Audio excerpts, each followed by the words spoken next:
Bienvenidas, bienvenidos al sexto encuentro de Memorias, Saberes e Identidades, organizado por la Cátedra Patrimonio Cultural Inmaterial, Memorias y Colectivos Sociales de la Universidad Nacional de La Plata de Argentina. En esta oportunidad, la moderadora será Lila Torre, quien es secretaria e investigadora de la cátedra. Dentro del tema marco de la convocatoria de este año, Educación y Patrimonio Cultural Inmaterial, presentación de experiencias y propuestas didáctico-pedagógicas, hoy, 30 de agosto del 2024, escucharemos la ponencia La cultura inmaterial, el alma de los objetos, a cargo de Luz Ayala Urbieta de Paraguay. La hoja de vida de la ponente, ustedes ya la conocen a través de las invitaciones que les hemos cursado oportunamente.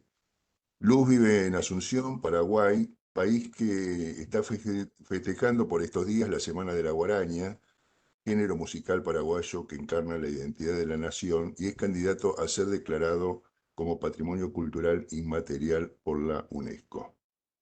También muy recientemente fueron declarados como Patrimonio de la Nación los denominados estacioneros, que forman parte del PCI del Paraguay. Se trata de grupos generalmente conformados por hombres que, sin la ayuda de instrumentos musicales, eh, realizan cantos sagrados de estilo quejumbroso, ¿no? Se llaman estacioneros porque esto está vinculado a las estaciones del Vía Crucis. Quiero mencionar también que esta es la primera ponencia que se presenta desde Paraguay en estos encuentros. Hola Luz, gracias por estar con nosotros. Te escuchamos. Muchas gracias por la bienvenida. Es un placer participar con ustedes de este sexto encuentro. Realmente los suelo seguir por YouTube cuando hacen las presentaciones, las veces que me permite un doctorado que justo se da los sábados. Entonces a veces se me complica un poquito el tiempo. Pero sí es un área que a mí me viene interesando hace un buen tiempo y tenemos en la Universidad Nacional de Asunción una línea de investigación que es patrimonio cultural material e inmaterial. Entonces, yo estoy en esa línea desarrollando el trabajo hace varios años y bueno, como les digo, es un placer estar con ustedes en esta Cátedra Libre de Patrimonio Cultural Inmaterial y bueno, hoy espero que les guste el trabajo que venimos desarrollando en cátedra.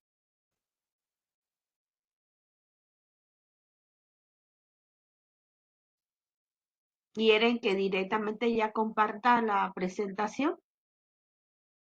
Sí, sí, por favor. Ok.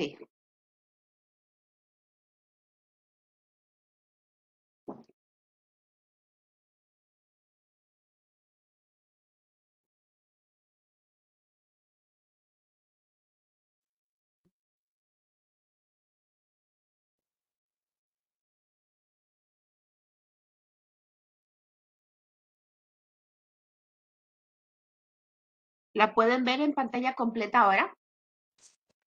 Sí, Sí, la sí. veo muy bien. Bueno, entonces procedo a presentar. Bueno, les voy a hablar del alma de los objetos. Esto está, como les decía, dentro de la línea de investigación de la Universidad Nacional de Asunción.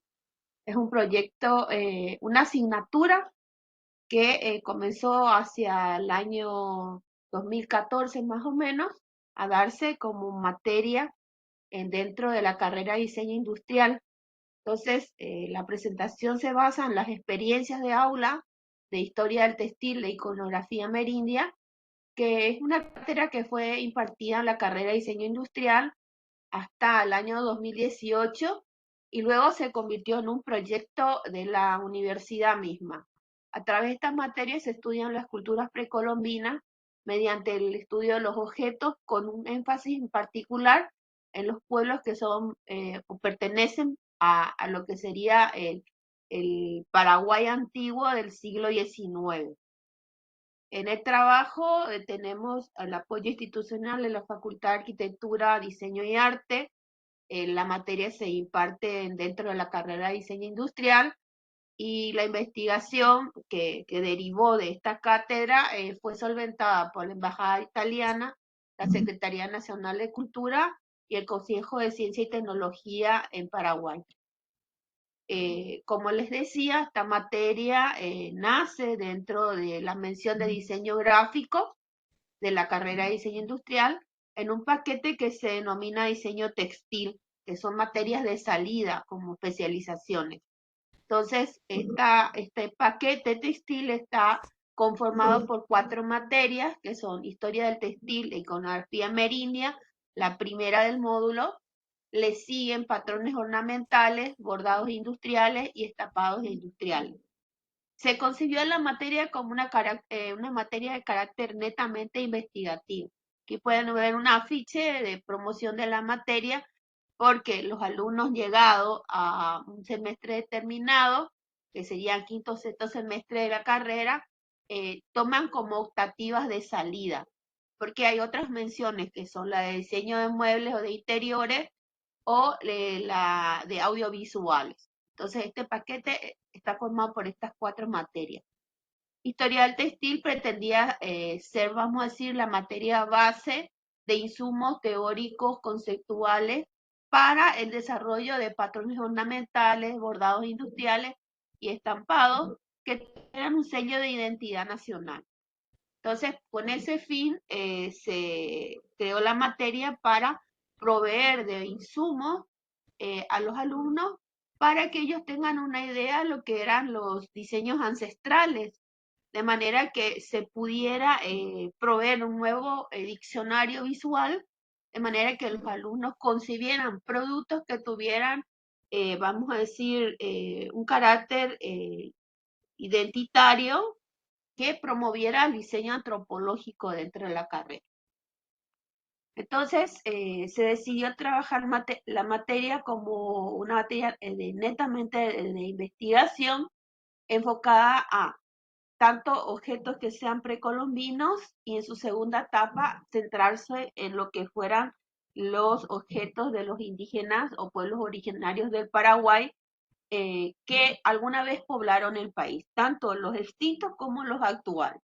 Entonces, fue una dinámica muy interesante porque se convirtió, a pesar de ser una materia teórica, en una cátedra taller. Entonces aquí podemos ver que el primer antecedente que tenemos de este tipo de estudios lo realizó aquí en Paraguay el italiano Guido Bogiani, que hacia 1888, perdón, estuvo aquí en Paraguay y él quedó prendado de las etnias paraguayas, especialmente las chaqueñas, y fue el primero que comenzó a quitar fotografías de los indígenas del Paraguay. Aquí pueden observar a una princesa cadubea de los grupos Huecurúe, específicamente de los que son conocidos como Bayá, ataviada justamente con la indumentaria que corresponde a la nobleza. El cuerpo totalmente pintado justamente obedece a esa forma de vida que ellos tenían, que era una sociedad bastante identificada. La pintura que se puede observar en ella justamente corresponde a los patrones que son relacionados a la nobleza porque es una pintura polícroma. Ahí podemos ver el rojo del urucú y podemos ver una pintura negro azulada que corresponde al ñandupá o genipa americana. A la derecha vemos una de las hojas del diario personal de Guido Bogiani, que fue el primero que comenzó a colectar diseños de los objetos que él iba encontrando en las aldeas o comunidades indígenas. Entonces podemos decir que la cultura material está constituida por objetos realizados por un determinado grupo étnico, a partir de los cuales se puede remontar a usos, costumbres que aclaran las ideas religiosas, ritos, ceremonias o las estructuras sociales y económicas de un etno. La cultura material pues entonces está orientada a la comprensión de las relaciones o interrelaciones que existen entre las personas y los objetos. Y en este sentido, yo coincido con Moreira Alves que los artefactos tienen la capacidad de expresar y recuperar las experiencias sociales previas, cristalizar así expresiones y manifestaciones intangibles como son los imaginarios, las representaciones, las sensibilidades y emociones colectivas de un pueblo. Así lo que podemos entonces esto denominar la cultura inmaterial se revela a partir del estudio de los objetos y podríamos hablar de que se revela también el alma de estos objetos. En el centro de la diapositiva podemos observar un collar. Cuando lo encontré la primera vez me llamó mucho la atención la concavidad que tenía el medallón. Haciendo unos estudios, esto se encuentra en el Pivorini de Roma, eh, nos dimos cuenta de que el objeto podía ser algo más, pensamos que podía haber sido una escudilla para beber, pero en las actas originales del museo encontramos que era una paleta de pintura. Entonces, eso fue, vamos a decir así, algo muy importante para poder determinar para qué servía el objeto. Eh, la metodología de la cátedra, como les decía, es de carácter cualitativo, de alcance descriptivo. Se utilizaron siempre los métodos aplicados que, por ejemplo, son la observación, la recopilación y procesamiento de datos. A la derecha ustedes pueden ver una imagen de un momento de clase dentro del Museo Etnográfico Andrés Barbero, que fue nuestro museo escuela. Entonces nosotros teníamos clase en la universidad y ciertos días teníamos clases extramuros. Trabajamos directamente con las piezas del acervo del Museo Etnográfico. Se recurrió también a fuentes de información documental y al acopio de información a través de fichas de trabajo de campo de carácter etnográfico e iconográfico. Entonces ahí pueden ver ustedes cómo los alumnos, eh, yo tenía como auxiliar de cátedra al encargado del acervo del museo por un convenio que hicimos para poder implementar este curso. Entonces los alumnos tenían que respetar todas las reglas y protocolos para el manejo de los bienes culturales, de ahí que usaban tapabocas, guantes, también, claro, trabajábamos sobre mesas que el mismo museo nos proveía dentro de la sala para poder manipular los objetos con precaución. Eh, entonces los alumnos tenían que tomar las medidas de los objetos, tomar las características que podían observar, así también comenzar a relevar los patrones tribales. En este caso podemos verle entonces a una alumna trabajando con una pieza cerámica, otras trabajando con tejido y cestería. La elección de los objetos era de acuerdo a la, vamos a decir, fascinación que estos objetos despertaban los alumnos. Entonces, el alumno dentro del museo escogía un objeto que le llamaba la atención y a partir de ahí se enfocaba en esa cultura. Se utilizaron dos tipos de relevamientos. Por un lado tenemos el análisis a partir de un trabajo de análisis de observación bidimensional que podemos ver en el motivo zoomorfo de la izquierda de un batracio, que justamente es la metodología que utiliza Eduardo Pepe para hacer sus relevamientos iconográficos. Por otro lado, también se analizó estudiar los objetos a partir de una mirada volumétrica o en perspectiva, haciendo especialmente énfasis para los objetos que fueran de tipo globular este análisis, porque nos dimos cuenta que, así como dice Jürgen Golte, hay objetos que hay que rotarlos, girarlos, para poder comprender la historia iconográfica que está aplicada a su superficie. ¿Me escuchan bien? Sí, sí, te escucho bien. Sí, porque de repente se oyen cierta interferencia, entonces no sé si me están hablando. Bueno, entonces, esta es una justamente de las vasijas que ustedes vieron que estaban trabajando mis alumnas. En este caso son dos piezas de cerámica festiva de los chiriguanos, que son piezas, vamos a decir, que se utilizan en una ceremonia donde celebran la abundancia de los cultivos. Y también era una expresión ceremonial muy importante porque cuando dentro de una comunidad una persona ofrecía una fiesta del festival del maíz, en este caso de la chicha o la chicha de algarrobo, en este caso particular, estas vasijas, vamos a decir, eran expresión tanto de la abundancia como del estatus social de la persona que realizaba o propiciaba la celebración. Entonces está muy, vamos a decir, relacionada con ese festejo, pero a la vez también era una expresión del estatus social de la persona dentro del etno. También analizamos desde el punto de vista tridimensional, como lo proponía este profesor alemán, Günter Golte, donde nos dimos cuenta que para el análisis de las pipas chamánicas era importante trabajarla justamente desde la tridimensión. Entonces aquí podemos ver que a partir de un dibujo de Carl von Steiner, justamente y sobredibujado sobre ese dibujo, pudimos quitar este patrón de esta pipa ceremonial que justamente nos representa de alguna manera dos mitos principales que hasta ahora no pudimos descifrar todavía, que son este hombrecito de la parte superior que tiene dos serpientes y otro que tiene como unos destellos en la parte inferior, rodeado por tanto por la fauna local del Chaco, así como también de las famosas palmeras que son parte, vamos a decir, imprescindible del paisaje chaqueño. Estas pipas ceremoniales son realmente muy famosas, han sido objeto de muchos estudios.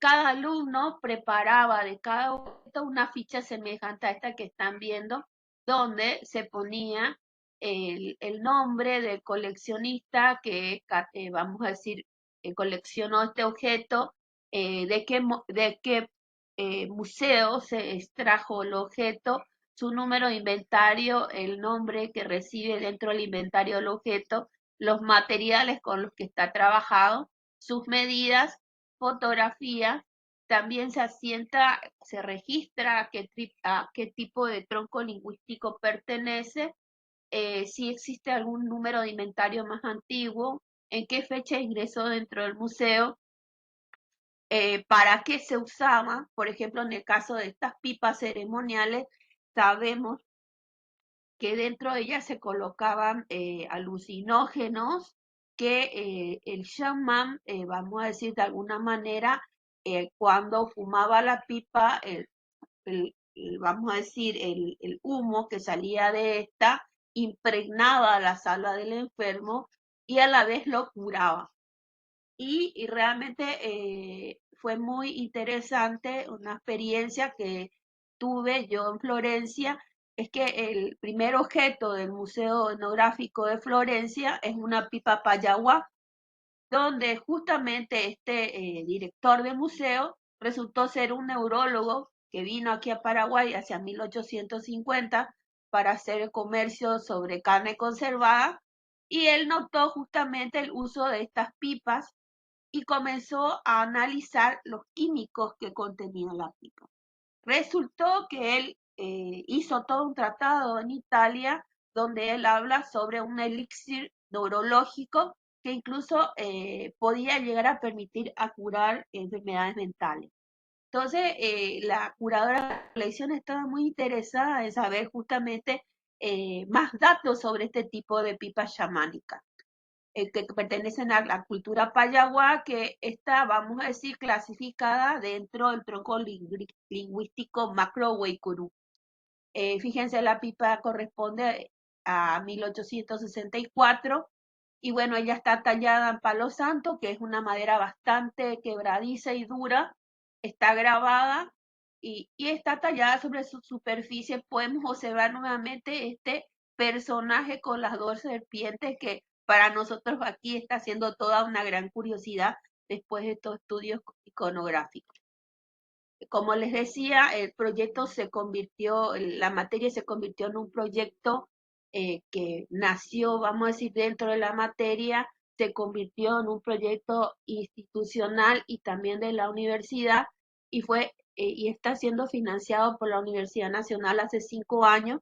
A partir de los ejercicios que hicimos en clase, esto cobró cuerpo y se convirtió en un proyecto en el cual estamos colectando los diseños de todos los grupos indígenas del Paraguay, tanto los extintos como los que sobreviven. Entonces, actualmente el proyecto incluye incluso objetos del siglo XXI.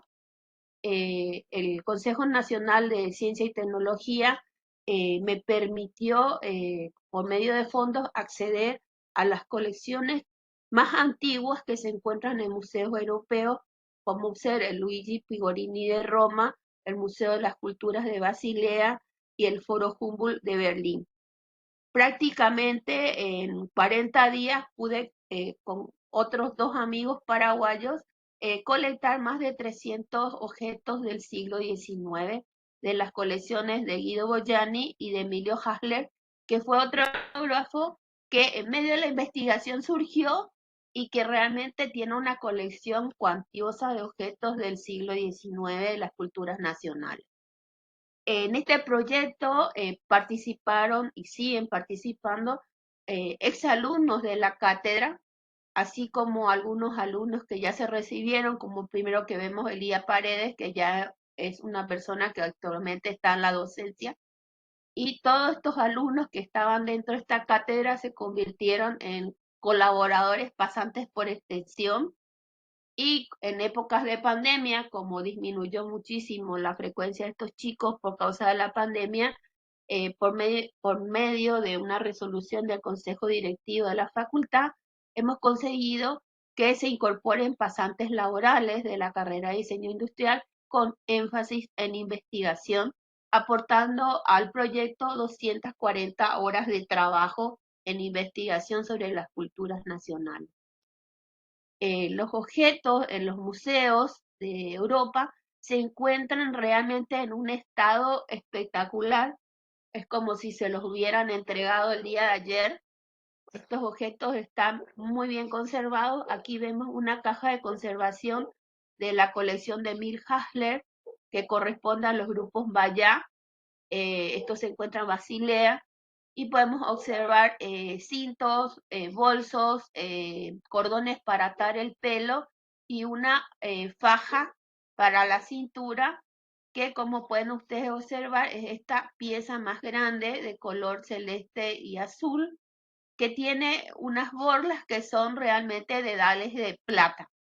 Y eso también fue una curiosidad muy grande que encontramos, porque la mayoría de las fajas que se encuentran en los museos de aquí no tienen este tipo de ornamentación. Esta, por ejemplo, es una lana roja totalmente bordada en mostacillas o shakiras y, como les decía, tienen como remate estos dedales. Leyendo las crónicas de un jesuita que trabajó justamente en la valigerización de los grupos Guaycurúe, hemos encontrado la descripción de este objeto y justamente cuenta este jesuita que estos objetos que tenían campanitas, porque los dedales funcionan como campanas, tienen la propiedad justamente de mantener el patrón de elegancia de los Guaycurúes, que cuando se desplazaban y caminaban, cuando más ruido hacían, eran más elegantes. O sea que era una cuestión de su estética en relación a la indumentaria. También pudimos encontrar esta pieza que es un peine, una peineta, que dice, según la descripción, que corresponde al grupo Cainguá. Sin embargo, después de todos estos análisis de estudios iconográficos, analizando el calado que tiene, podemos observar a una persona domando a dos caballos. Y esto ya nosotros lo habíamos encontrado en la cultura ambaya. Entonces, lo que probablemente sea esta pieza, que si bien se colectó dentro de un etno cainguá, realmente corresponde a los grupos mayas. Lo que justamente nos dio más, vamos a decir, interés en seguir analizando estas cuestiones iconográficas, porque nos permiten realmente determinar exactamente a qué grupo étnico corresponde objetos que a veces están más clasificados o que fueron entregados y eran objeto de trueque. Aquí también podemos observar que la pintura corporal, y esto también tiene que ver con la cultura inmaterial, es que la pintura se convierte en una forma de humanización del grupo indígena. Y en los grupos cadubeo expresaban muchas cosas. Por ejemplo, ellos decían que una manera de distinguirse de los animales era pintarse el cuerpo, era convertirse en seres humanos. Entonces, es por eso que fue uno de los mayores impulsores de la pintura corporal, el tatuaje y las escarificaciones en el Chaco. Aquí podemos ver otra paleta de pintura donde se puede observar justamente la profusión ornamental que era característica de ellos, pero en tejido. Esta es una de, igual al medallón que vimos al principio, es una paleta de pintura de cerámica forrada con paño de lana roja, que era justamente producto de botín de guerra, porque en la guerra de la Triple Alianza estos grupos indígenas participaron, pero con, vamos a decir, contra Paraguay, aliados con los brasileros, y justamente fueron ellos los que colectaron todas las piezas de color rojo, porque el rojo era el color de la nobleza, y se han encontrado muchísimas cerámicas revestidas o forradas con este paño que era parte del uniforme eh, de los soldados. Entonces, también se pudo encontrar en el Pigorini de Roma, aquí vemos una vara de tacuara o bambú, que era la cartuchera donde ellos guardaban los pinceles, que aquí podemos observar uno de los pincelitos que tiene un hisopo de algodón. Dentro de estas cartucheras ellos tenían pinceles de diferentes puntas, eh, podríamos decir, algunas para dibujar los contornos de los patrones y otros para llenar los espacios que eran necesarios rellenar. Entonces había de diversas medidas, tamaños y de largos. Como pueden ver también, esta cartuchera está totalmente dibujada con unos patrones que realmente era una suerte de heráldica que correspondía a los diferentes clanes que tenía el grupo de los caduveos o mayas, porque ellos hasta hoy día siguen manteniendo esto en el Mato Grosso brasilero como parte de su identidad en relación a los clanes que se dividen. También este grupo indígena tenía, aparte de pintarse, la costumbre de depilarse todo. En este caso podemos observar en el rostro de esta mujer que no tiene cejas. Era un hábito de los grupos caduveos el depilarse todo el cuerpo, y en este caso particular se servían de estas pinzas de cejas para justamente poder extraerse los pelos, los vellos. Esta es una pieza incluso hecha en plata. Acá había también el gran prejuicio de que nuestros grupos, pueblos originarios no tenían nada de orfebrería. Sin embargo, se han encontrado registros que cada aldea tenía su propia herrería y que las técnicas más utilizadas eran la del martillado. Entonces lo que ellos hacían era colectar monedas, martillarlas, convertirlas en finas láminas y trabajar a partir de ahí todo lo que fuera objetos ornamentales para realizar, sean aros, orejeras, pulseras o las terminaciones incluso de sus propios bolsos. Bueno, aquí vemos a partir también de una etapa para poder solventar la investigación, que lleva 5 años, imagínense, esto ha tenido un costo bastante grande.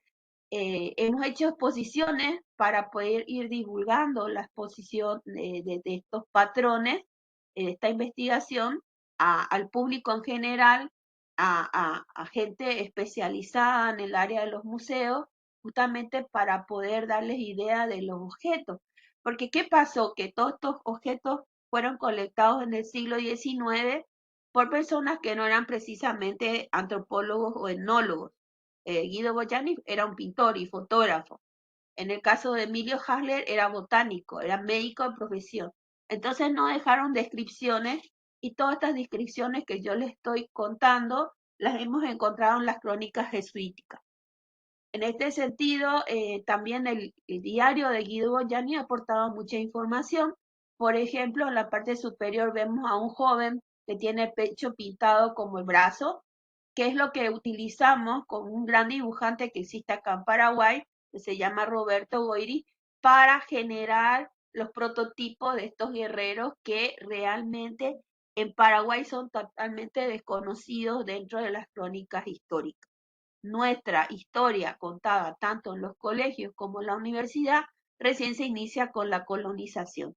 Entonces existe todo un desconocimiento sobre los pueblos ancestrales que justamente nos llevó a tratar de recrear estos grupos étnicos a través de estas ilustraciones.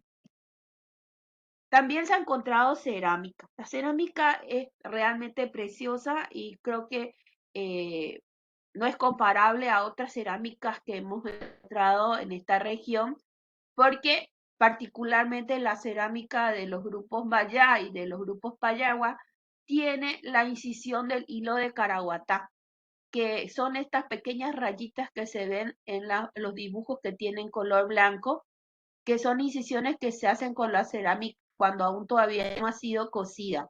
La pintura corresponde a la esencia de palo santo y al óxido de hierro.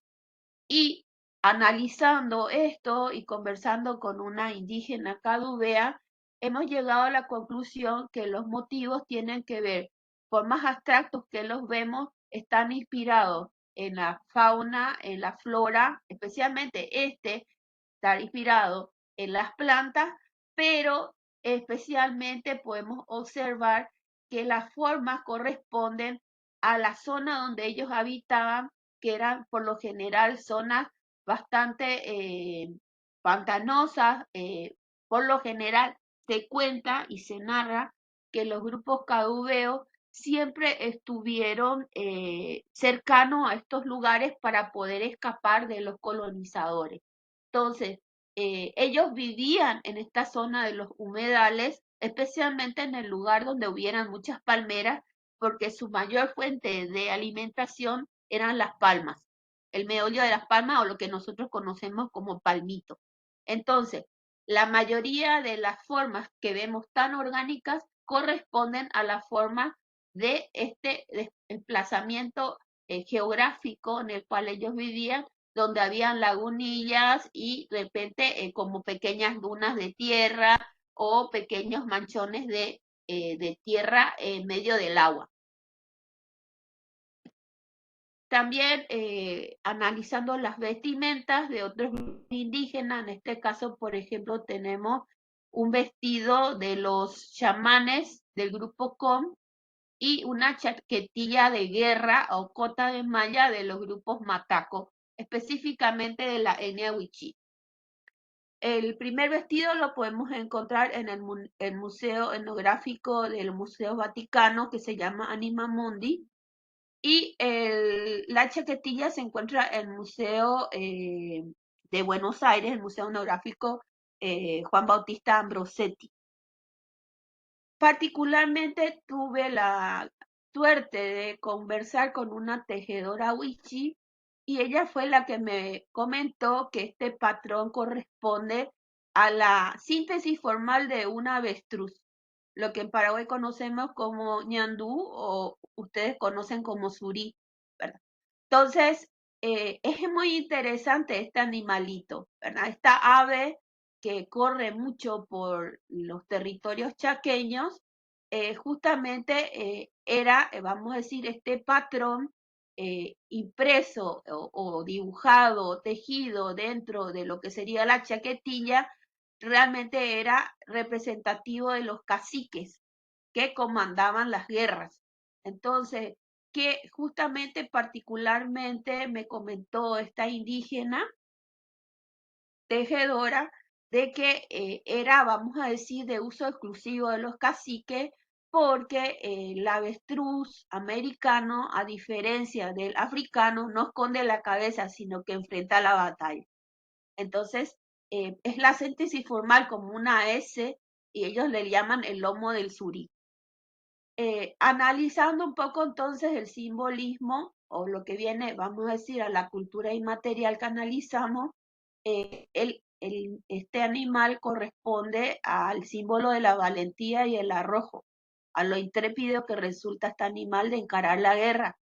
También en las culturas de la Aguada he encontrado que simboliza el anuncio de las lluvias, porque por lo general se le da por correr en la espesura de los montes y como aleteando, vamos a decir. Pero lo más bonito que encontré sobre el suri, encontré en unos escritos de Palavecino que habla sobre un mito de los matacos que dice que la estrella, especialmente la Cruz del Sur, es la huella del avestruz o del surí. Y justamente esta leyenda cuenta, ¿verdad?, que este animal estaba por ser cazado, entonces remontó en un arcoíris y terminó en el cielo. La persona que lo quiso cazar tiró una boleadora de 3 piedras arrojadizas que terminaron siendo las 3 Marías. O sea que si uno comienza a analizar los objetos, te va remontando de repente a cosas así inesperadas como estos mitos y leyendas que se tejieron en el ámbito de las culturas ancestrales.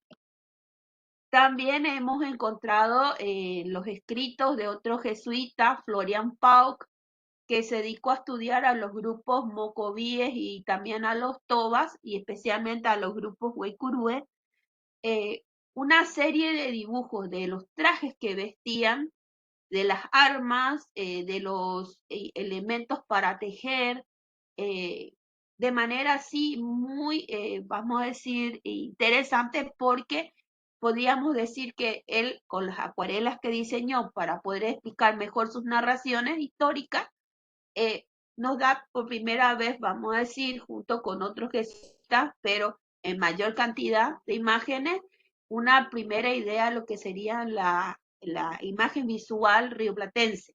Entonces, en una de las secciones de su libro nos muestra este Weikuru, que justamente tiene un tocado hecho totalmente de plumas rojas con un pico de tucán inserto en la parte inferior, o sea, sobre la frente del indígena. Particularmente haciendo una estancia de investigación en el Museo Etnográfico de Buenos Aires, yo he encontrado un tocado no idéntico, pero también con la inserción de una pieza completa de un pequeño tucán en una faja cefálica de los grupos COM, que corresponden al tronco lingüístico Weikuru. Este objeto colectado que vemos a la derecha justamente corresponde a la colección de Enrique Palavecino hacia 1935. Entonces, a partir de estos elementos, hemos recreado a el guerrero Toba o Com, ¿verdad? Como ellos decidieron autodenominarse, justamente portando este tocado, ¿verdad? Y como todas estas eran culturas ecuestres, hemos hecho casi todos los guerreros a caballo, cosa que también acá resultó bastante particular, porque cuando uno les muestra a indígenas sobre caballo, la gente no se hace idea de que nuestros grupos indígenas alguna vez fueron grandes criadores de caballo y que hacían la guerra a través del uso del caballo. También se pudo hacer recreación del guerrero Payaguá, que finalmente era un guerrero que era como un marinero, ¿verdad? Porque ellos fueron los que surcaron todo Paraguay.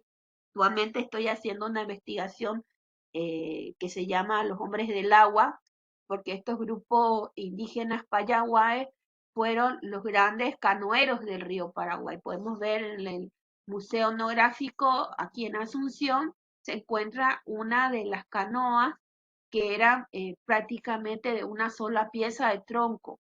Son canoas, como se dice, eh, totalmente hechas de un solo tronco en una técnica que se llama monóxila, porque se excava el tronco.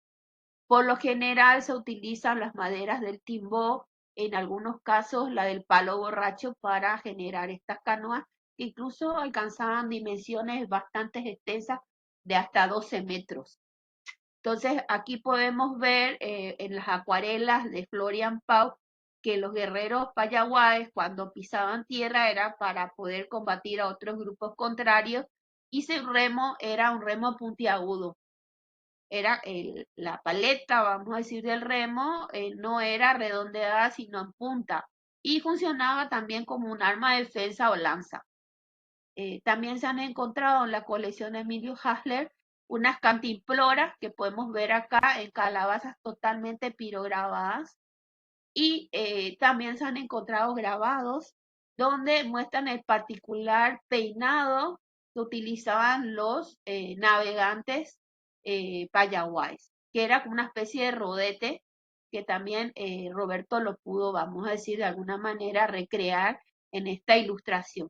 Entonces, todo esto nosotros hemos llevado a unos afiches que tienen más o menos 50 por 30 centímetros y lo hemos presentado en diferentes museos aquí de Paraguay, incluso en el interior del país, con mucho éxito y bueno, ha causado toda una sensación, porque realmente la gente tiene una idea muy cerrada que solamente los grupos guaraníes existían en Paraguay.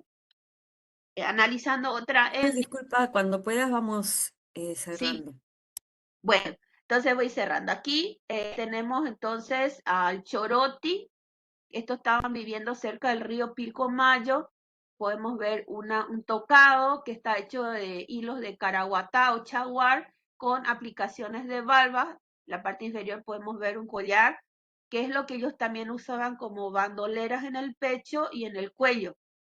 Y vemos el árbol del palo borracho, que creo que en la Argentina le llaman yucham, los indígenas. En Paraguay lo conocemos como samú. Y aquí hay otra leyenda muy interesante, porque dicen que este héroe mitológico, que era como un engañador y astuto, una vez clavó el tronco del palo borracho, y de ahí es que nacieron los ríos Bermejo, Pilcomayo y compañía, porque es un árbol que justamente conserva bastante agua en su tronco, lo que le permite sobrevivir a mucha gente en el Chaco. Para terminar, tenemos una ilustración del grupo Mocoví, que también es uno de los más difíciles de encontrar, ¿verdad? Porque fíjense, Florian Pach hizo la historia de ellos entre 1749 y 1767. Luego de esto no se han encontrado casi objetos. De momento yo solamente he encontrado una plomada para pescar, pero ellos eran especialistas en criar caballos y vacas y toros y justamente todo su sistema de vida, que era ecuestre, porque ellos adoptaron el caballo traído por los españoles para sus guerras y para su sobrevivencia, y usaban mucho boleadoras. Entonces se han encontrado muchas boleadoras, hay muchos objetos arqueológicos, pero no se pueden definir bien si corresponden a los mocovíes o no, pero a través de las acuarelas de Florian Pau hemos podido determinar que la mayoría de las veces estas boleadoras eran de dos piedras arrojadizas, porque de estas boleadoras existen de una, de dos, de tres, e incluso hasta de cuatro piedras para arrojar.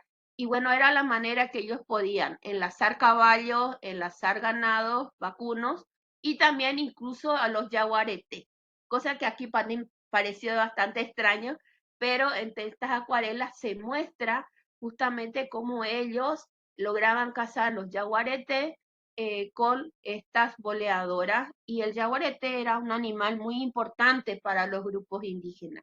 Por un lado era bastante temido porque por lo general eran animales muy cebados una vez que lograban herir a una persona, morderla o matarla, pero también en las cualidades que tenía de valentía, astucia, velocidad y destreza para poder agarrar su presa, era muy estimada por los grupos indígenas chaqueños, ya que ahí en la piel de estos animales, por los motivos por el cual a ellos les gustaba cazar, era, vamos a decir, la chaquetilla más querida por los grupos indígenas, porque los guerreros más valientes eran las que los portaban.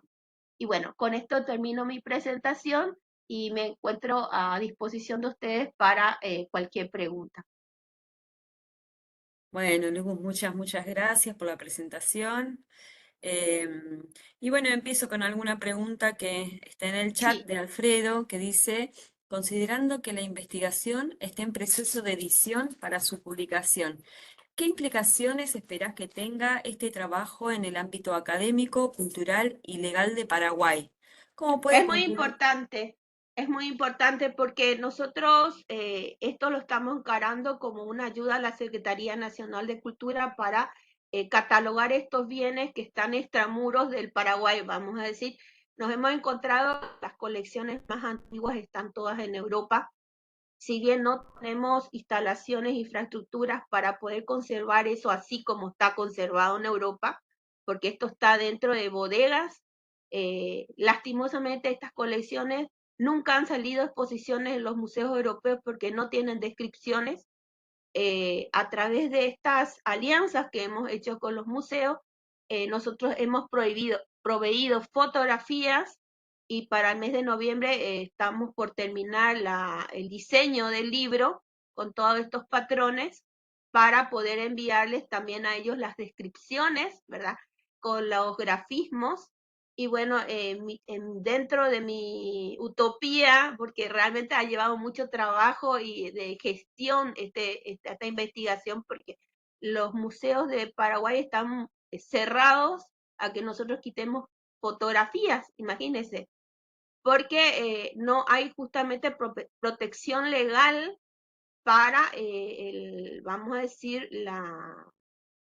todo lo que tenga que ver con la cultura material indígena, ¿verdad? Eso es algo que se está tratando desde el año 2000 en las Naciones Unidas a través de la Organización de la Propiedad Intelectual a nivel mundial, desde el año 2000, pero sabemos bien que hasta ahora no se ha aprobado nada, ¿verdad? A nivel de Paraguay, lo único que se ha encontrado como figura jurídica es justamente la propiedad a nivel de la región o territorio.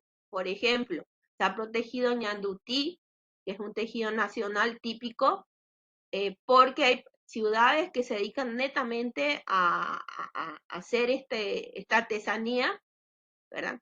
Pero para nuestros grupos indígenas, que por lo general están extintos o son nómadas, este sistema jurídico de protección no sirve.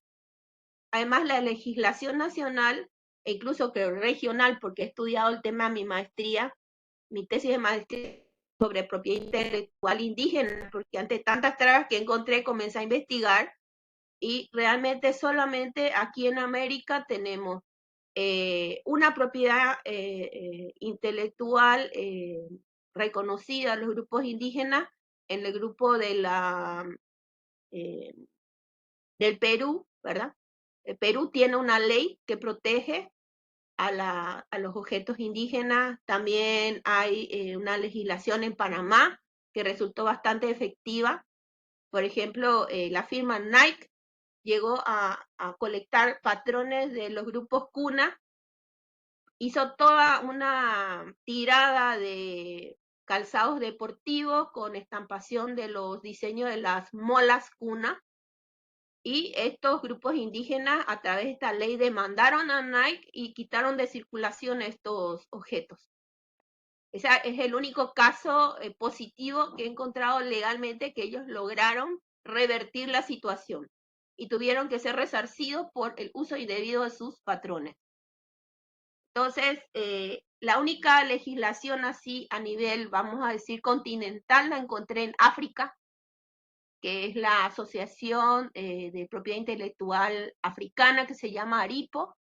Ellos sí tienen incluso un tribunal que les permite defender todas las artesanías que salen de África. Y a esta asociación están ligados 23 países. Entonces, acá en Paraguay, vamos a decir, las culturas indígenas están registradas como comunidades y la figura jurídica que se debería desarrollar sería, para llenar este vacío jurídico, protección intelectual indígena, es la de propiedad comunitaria. Porque la propiedad colectiva no serviría, porque los grupos guaraníes se dividen en 6 parcialidades, estas 6 parcialidades se subdividen otra vez en otros diferentes familias, entonces hay objetos que sí se hacen en un lugar y no en otro. Entonces, la propiedad comunitaria o la que corresponda a una aldea específica sería la ideal de implementarse. Pero para esto hay que generar toda una nueva rama del derecho que se llama derecho antropológico. Y bueno, mi idea es justamente proveer registros al Estado que permita al Ministerio o la Secretaría Nacional de Cultura tener documentación para el registro de propiedad intelectual. pero hay que ser conscientes que estos patrones van a seguir variando en el tiempo porque las culturas son dinámicas y se van modificando. O sea, que no se puede hacer que los patrones sean, vamos a decir, estáticos en cuanto a su diseño. Eso va a ir mutando, quiere decir que hay que ir haciendo colectas cada cierto tiempo para poder resguardarlos. Y es un trabajo que creo que nos corresponde hacer todos por una cuestión de justicia con los grupos indígenas que están muy, por lo menos aquí en Paraguay, demasiado no se los ve, no se los conoce, están invisibilizados. Entonces, creo que todos mis alumnos y yo somos de esa teoría de que no se puede amar lo que no se conoce y nuestra tarea justamente es dar a conocerlo y buscar medios para que se pueda generar, ¿verdad?, documentación para este registro de propiedad intelectual comunitaria, para cuando se tenga que implementar. Y bueno, existen también ideas de repatriación, pero como yo les digo, hay que hacerlo con mucha cautela. De hecho, estos museos están actualmente incluso devolviendo ciertas colecciones a los países que solicitan, pero aquí tendríamos que generar espacios que realmente permitan la conservación. Pero nosotros tenemos muchos problemas todavía en cuanto a inventario y catálogo nacional, todavía no tenemos de obras de arte. Entonces, crear la infraestructura para poder albergar estos objetos es imperioso antes de pretender recuperarlos. Gracias, Luz. Sí, Le paso la palabra a Maricel Pellegrín. Bueno, muchísimas gracias, Lila. Realmente apasionante, apasionante. Yo como antropóloga, imagínate, Luz, sí, te seguía y pensaba en todas las continuidades que hay entre las comunidades indígenas paraguayas, esas fronteras simplemente que trascienden lo político, ¿no?, que son culturales. Mencionaste a muchas comunidades con las que compartimos tanto claro, de este claro. lado de la Argentina, exactamente. Y te quiero comentar que hay una exposición que no sé si todavía está, de Guido Boggiani, que vos mencionaste, sobre los cadubé y los chamacoco en el Museo Fernández Blanco, Isaac Fernández Blanco, en Buenos Aires. Interesantísima, porque bueno, digamos que Boggiani fue un gran etnógrafo, dibujante, Claro, músico. claro. Bueno, ¿qué Ah, podemos bueno, decir? acá se lo considera el primer antropólogo etnólogo, ¿verdad? Porque si bien él fue totalmente autodidacta, lastimosamente su trabajo se truncó con el asesinato de él en el Chaco, ¿verdad? Entonces, claro, actualmente, por ejemplo, Emilio Hasler hizo los mismos viajes que realizó Guido Boggiani en su momento. Ambos recorrieron todo el curso del río Paraguay a la derecha y a la izquierda, y yo justamente tomé el siglo XIX porque corresponde, vamos a decir, a la distribución política territorial en la cual todavía nosotros teníamos territorios que justamente abordaban a los grupos culturales que se encuentran actualmente fuera del Paraguay, ¿verdad? Por ejemplo, estos grupos, Mocoví, Pilaga, Avipo, ¿verdad? Quedaron todos del lado entre el Bermejo y el Picomayo. Con la guerra nosotros perdimos la frontera del Bermejo. Entonces, sin embargo, cuando uno se encuentra en Europa, todas estas etnias correspondían a Paraguay. También los cadubés hoy día están en el Mato Grosso, sin embargo, fueron los grandes indígenas más temidos del Chaco Exacto. paraguayo, vamos a Es decir. verdad, tenían un Neto Guerrero muy Sí, fuerte. Y mira las casualidades que Florian Pau, que hace escasos 2 semanas, sí, sí, tiene una muestra en Buenos Aires, en el Palacio Rayo, en la sí, Manzana sí, de las Luces, interesantísimas, de acuarelas, por supuesto, ¿no?, reproducciones de las acuarelas originales de este gran sí, sí. jesuita que, bueno, convivió con los mocovíes y tiene realmente una capacidad ya en el siglo XVIII, pensemos en el siglo Sí, XVIII, sí, ¿no?, de comunicar a través de esas acuarelas, bueno, todo lo que era la vida cotidiana de estos pueblos. Así que me claro. encantó todo lo que contaste, porque bueno, tenemos tanto en común con esas Sí, comunidades guaycurú. Lamentablemente los abipones en el territorio argentino son una cultura desaparecida, pero ujú, tenemos comunidades mocoví dentro de la afiliación lingüística guaycurú. Tenemos también, como nombraste, los Pilagá o Yapitalagua en el sí, territorio de sí, la provincia de Formosa. Nombraste también a los COM, que también los nombraste, y por supuesto los chiriguanos, ¿no? Que en el caso claro. nuestro, los chiriguanos están en el Chaco occidental y han tenido un Claro, con frontera proceso con de, Bolivia. claro, y han tenido, exactamente, y han tenido un proceso de aculturación con la cultura chané. Por eso Sí, hablamos sí, de chiriguano chiriguano chané, llané. los chané que son arawak, ¿no? Es la Sí, la perfecto. única Hay expresión. otro grupo que vino y se estableció en Puerto Olimpo, que son los que nosotros conocemos como Enset o Enlet, antiguamente Xaná o Guaná, que va a encontrar su historia en Sánchez Labrador. También son de origen arabac. Es como que hubo dos desplazamientos, uno hacia Bolivia y otro hacia las riberas del río Paraguay. Es muy linda la Exacto. historia de ellos también. Sí, es muy linda porque, bueno, Sí, su origen de los arawak era circuncaribe y, bueno, fueron bajando por los Andes y se fueron andinizando. Es muy interesante. Así que sí. realmente, bueno, la tarea que estás desenvolviendo y estás desarrollando en Paraguay me parece fantástica porque, bueno, nosotros también tenemos un proceso de visibilización de los pueblos aborígenes, lamentablemente. Creo que en eso hay absoluta coincidencia y entonces realmente dedicarse a empoderarlos y bueno, y a investigar es una tarea maravillosa. Así que felicitaciones. Así mismo, yo creo que mucha de la dejadez en lo aquellos que están viviendo se debe a que no se los conoce, ¿verdad? Aquí en Paraguay yo he hecho encuestas con los alumnos, ¿verdad? Porque hay ciertos colegas de repente que son de repente irónicos, me dicen de dónde quitas que solamente a los guaraníes se les conoce. Pero para mí es voz populi, porque yo le digo a un indígena, o sea, a un grupo de alumnos, le digo, ¿conocen a los lunanas? A los que fueron a Gacé o que los Pilagá o los Mocoví y no tienen idea.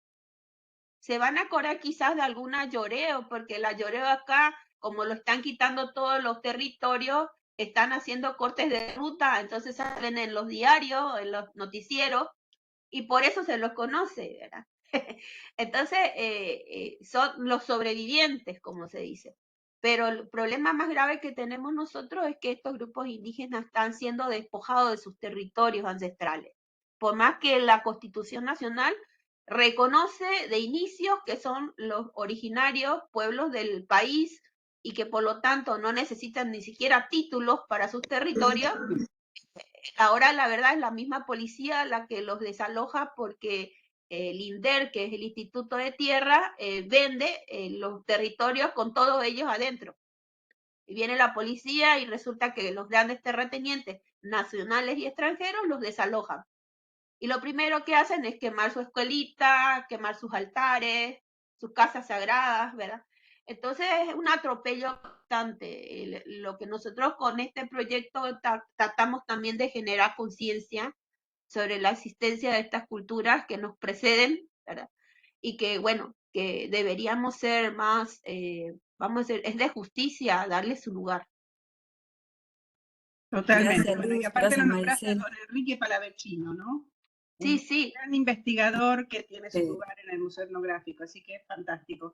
Muchas estoy gracias. yendo también el próximo año, en febrero o marzo, a través del CONACYT aquí, a hacer un trabajo en el Museo de La Plata, porque este año yo estuve en el mes de febrero o marzo también trabajando unos días, y bueno, la colección de ahí es fantástica, ¿verdad? Porque complementa a las otras colecciones, por ejemplo, de los toba, de los chiriguanos, y ahora estoy haciendo una tesis de doctorado que se va a basar netamente en los grupos Guaycurúe, como sociedades altamente estratificadas. Entonces, estoy trabajando, mi tema de tesis se llama Sociedades Señoriales del Chaco, Cultura Material Guaycurú.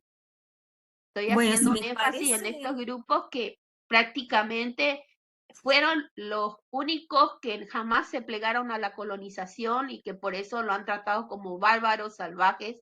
Sin embargo, si uno analiza los objetos que hacían, son preciosos. Entonces, ¿dónde está la barbarie? No sé. O sea que yo creo que hay que desmitificar esto que nos contaron a nosotros como historia, por lo menos acá en Paraguay en el colegio. Ellos fueron los más viles, más salvajes, los malditos. Sin embargo, al analizar los objetos que ellos hacían, las historias, los relatos, uno se da cuenta que eran culturas muy ricas, una riqueza cultural muy grande. Gracias, Luz. Si les parece, como estamos ya cortos de tiempo, vamos haciendo un poquito más cortas las preguntas y las respuestas también, así, bueno, podemos abarcar lo que más podamos, que son muchas apreciaciones que hay en el chat, todas muy positivas y apreciando tu gran trabajo. Voy a leer una apreciación, que preguntan si se han hecho planes de salvaguardia. Alejandro Suárez pregunta desde Colombia. Sí, acá realmente el Instituto Paraguayo de Artesanía está haciendo una labor pero titánica. Desde hace 3 administraciones, o sea, son 3 directoras, incluso una de las que fue presidenta actualmente es ministra de la Secretaría de Cultura. Ellos han hecho todo un relevamiento de todas las aldeas indígenas e incluso han hecho un inventario total de las artesanas y periódicamente visitan las aldeas y contactan con estas indígenas que vienen acá a la capital a hacer ferias y ventas de sus artesanías. Una manera de incentivar en ellos que sigan manteniendo estos objetos, porque no solamente es el idioma lo que hay que conservar, porque en los objetos está la cultura inmaterial. Cuando ellos dejen de hacer esto y dejen de hablar su idioma, se va a perder la cultura. Y en la cuestión de los idiomas, creo que se está perdiendo bastante. Por ejemplo, de los grupos guaná solamente hay 4 hablantes ancianas. Se está haciendo un relevamiento completo de su vocabulario, pero ya los jóvenes no quieren hablar el idioma, ¿verdad? Y cuando se pierde el idioma y se pierden los objetos, desaparece la cultura. Es una pérdida de etnicidad muy grande, ¿verdad?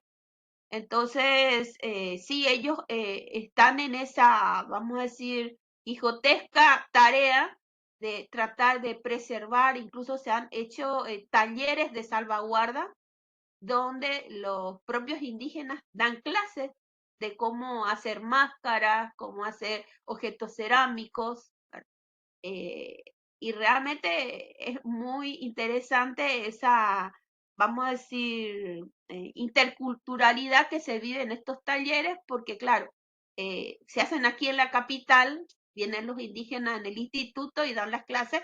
Los que son interesados en estas temáticas, que sí están siendo muy difundidas por las redes sociales, participan y hay un intercambio muy interesante.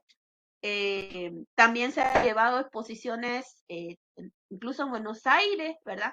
El Museo del Barro, que es uno de los museos que está, vamos, trabajando mucho lo que es el arte indígena, creo que ha llevado bastantes exposiciones de acá, de los grupos Chamacoco, Ayoreo, ¿verdad? A través de la Fundación Carlos Colombino La Illa, que es una de las fundaciones que ha colectado la mayor cantidad de arte indígena, popular y de la ciudad, porque es un museo bastante grande que tiene varios proyectos.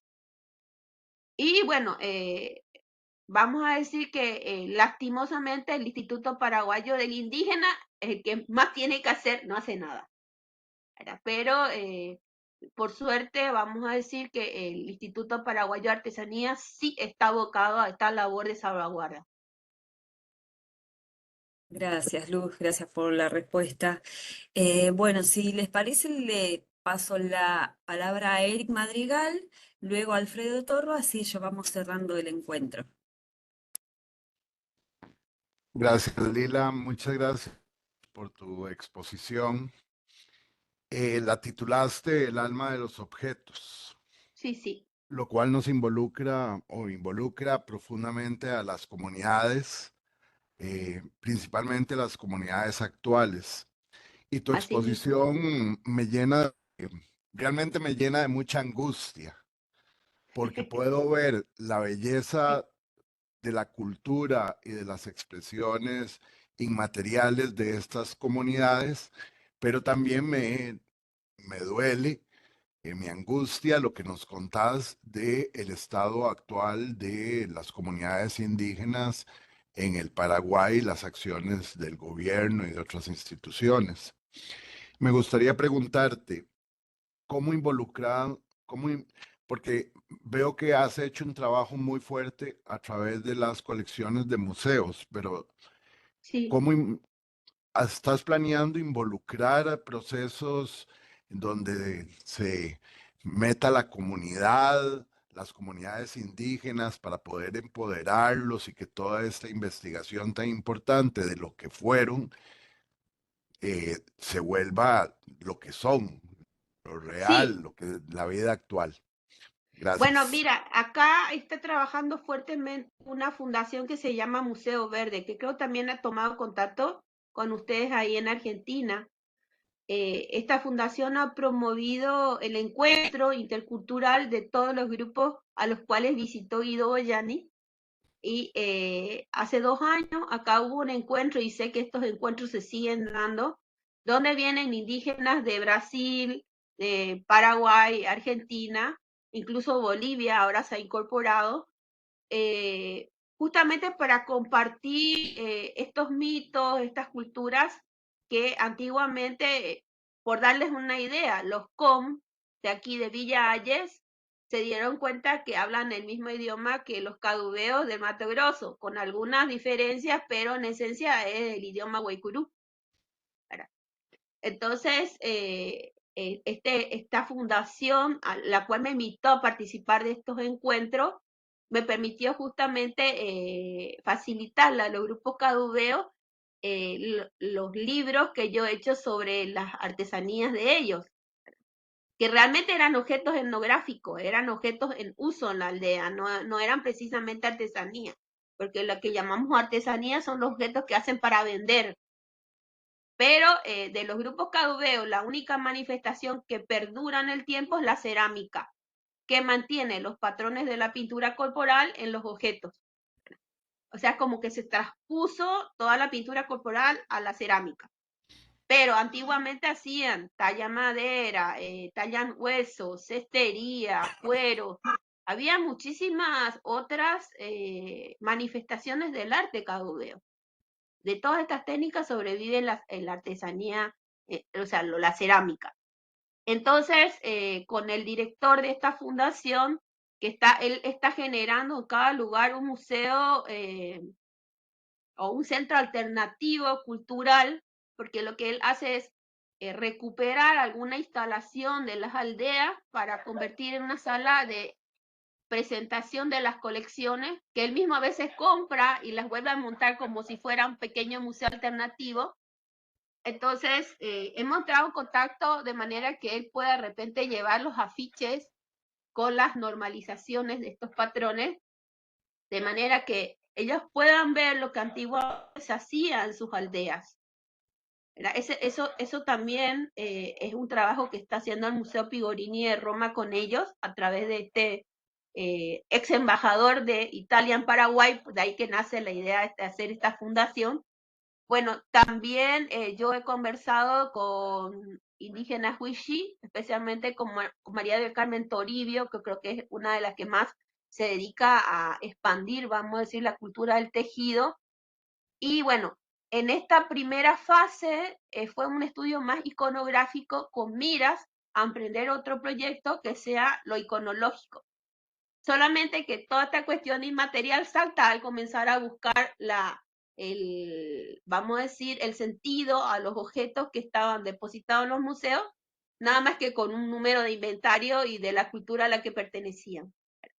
Entonces, la idea justamente es comenzar a través de este Instituto Paraguayo de Artesanía, que sí tiene la localización exacta y los grupos que están trabajando, es llegar a estas aldeas a mostrar el trabajo y a buscar de alguna manera dialogar para poder comprender el sentido de los patrones, porque claro, todo está muy enigmático todavía, ¿verdad? Porque los registros que se han hecho no están en función precisamente de analizar los patrones.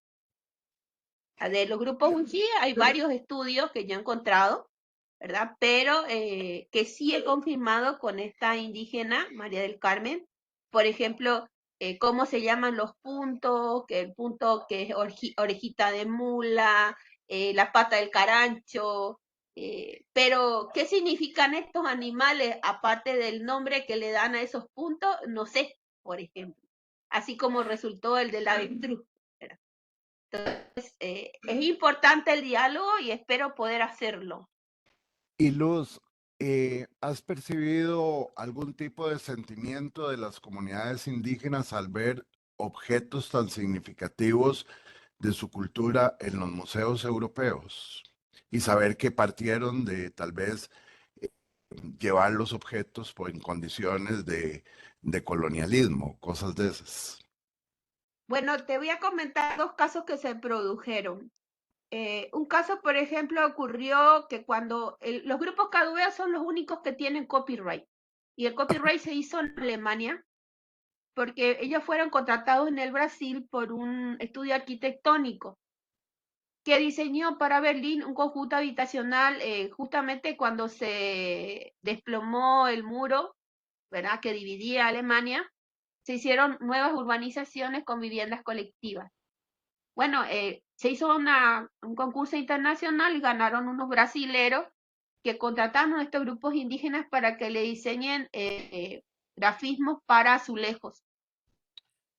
Y ganaron 6 personas de este grupo Cadubeo concurso. Se hicieron en Berlín los azulejos y bueno, fueron revestimientos de fachada, imagínense, ¿no? No fue para el baño ni para el comedor nomás. Son muros completos con los diseños de los Cadubeos. Entonces, en aquel entonces estaba como director el FUNAI, que sería como el Ministerio del Indígena aquí.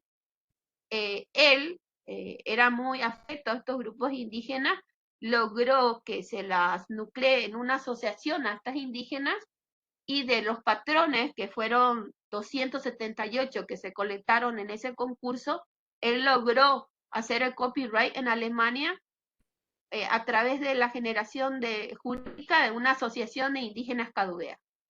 Son los únicos que tienen copyright. Este grupo, al ganar, recibió creo que algo así como 10.000 euros de premio y con eso ellos se fueron al Museo Basilea. Y pidieron ver las colecciones de ellos y el curador de la colección me contó que las indígenas más ancianas hicieron un ejercicio con las indígenas más jóvenes donde sin ver el diseño que tenían en el interior las vasijas o cuencos, ellas podían interpretar perfectamente a través del dibujo exterior que había en el interior de las vasijas. Pero no quisieron contar qué era. Pero el curador se quedó muy emocionado y me dijo que, por un lado, las ancianas con mucha reverencia hicieron este ejercicio con las indígenas más jóvenes, que no logró quitarles nada porque ellas mantienen esto como secreto cultural y que efectivamente él se quedó admirado que ellas pudiesen interpretar los signos que estaban dentro de los objetos sin haberlos visto. O sea que quiere decir que hay, tanto por fuera, hay códigos que ellos logran interpretar lo que hay en el interior, porque estas pinturas de estos cuencos que yo les mostré están pintados por dentro y por fuera, a veces incluso revestidos con tenas de paño totalmente bordadas en mostacillas, que era parte de, vamos a decir ya, de vasijas que son más ceremoniales o rituales de objetos valiosos. En el caso de la Argentina, hablando con Nawishi, ella está decidida a promover su cultura. Entonces, ella misma hace los talleres, enseña cómo hacer, ha promovido desfiles en el lugar donde se encuentra. Y también he conversado con una indígena Pilagá, vino aquí a Asunción, y cuando yo le quise preguntar sobre los collares de mostacillas que yo encontré en el Museo Etnográfico de Buenos Aires, si es que en la aldea se permanecían estas peinetas de hueso, ¿verdad? Que usaban como parte de su indumentario tocado, ella me dijo que los ancianos no querían hablar, porque le traían recuerdos muy gratos y tristes de sus antepasados por justamente las masacres que sufrieron. Entonces, ellos actualmente, los Pilagá, por lo que me contaron, estaban más abocados a recuperar hierbas naturales y alimentos que ellos están comenzando a comerciar en bolsita, están haciendo shampoo, cremas para el rostro y ese tipo de cosas que tienen que ver con su cultura, pero han abandonado las expresiones culturales que hacían a la indumentaria antigua. Es muy diferente a lo que sucede aquí en Paraguay, que por ejemplo los macaces siguen cuando hacen sus fiestas patronales, por decir de alguna manera, sus festividades, ellos se vuelven a ataviar con sus patas cefálicas, de cintura, muñequeras, ¿verdad? Se ponen plumas, a pesar de estar vestidos quizá como nosotros, lo mismo, ellos usan sus antiguas atavíos, vamos a decir, pero de los Pilagá noté que les daba mucha tristeza, mucha tristeza. Las Perdón, caduveas Luz, brasileras Luz, incluso están queriendo ¿escuchan? repatriar los Perdón, objetos. Luz, perdón. Sí, Se está terminando la transmisión, sí lamentablemente. entiendo. Te agradecemos muchísimo tu exposición, realmente fantástica. Muchas gracias. Yo quisiera comentar antes de que nos estemos yendo que para participar de este encuentro se han anotado personas interesadas de Argentina, Bolivia, Brasil, Chile, Colombia, Costa Rica, Cuba, Ecuador, España, Estados Unidos, México, Panamá, Paraguay, Perú, Uruguay y Qué Venezuela. bonito. Así que, bueno, últimas palabras, muy cortito porque se corta la transmisión. Sí, Te bueno, le invitamos a una agradezco última reflexión. muchísimo esta oportunidad de participar con ustedes de esto y bueno, me parece también que la labor de ustedes de recuperar toda esta cultura inmaterial a través de diferentes países es importante, estos espacios de difusión cultural y de salvaguarda, ¿verdad?, de toda esta cultura inmaterial. Muchísimas gracias, Luz. Bueno, quiero invitarlos entonces para el 7º encuentro que se va a llevar a cabo el sábado 14 de septiembre a las 10 horas de Argentina. El título es Aprender de nuestra historia reciente desde el territorio, el trabajo en aula con la memoria social y la historia local desde la experiencia chilena, a cargo de Daniel Fauré Poglioni y Rocío Almendras Chacana de Chile. Así que nos estaremos encontrando en esa oportunidad. Que tengan un lindo fin de semana y que la pasen muy bien. Muchas gracias. Buen fin de semana. Gracias, gracias. Un placer. Adiós. Hasta luego. Gracias. Gracias, Gracias, Luz. gracias.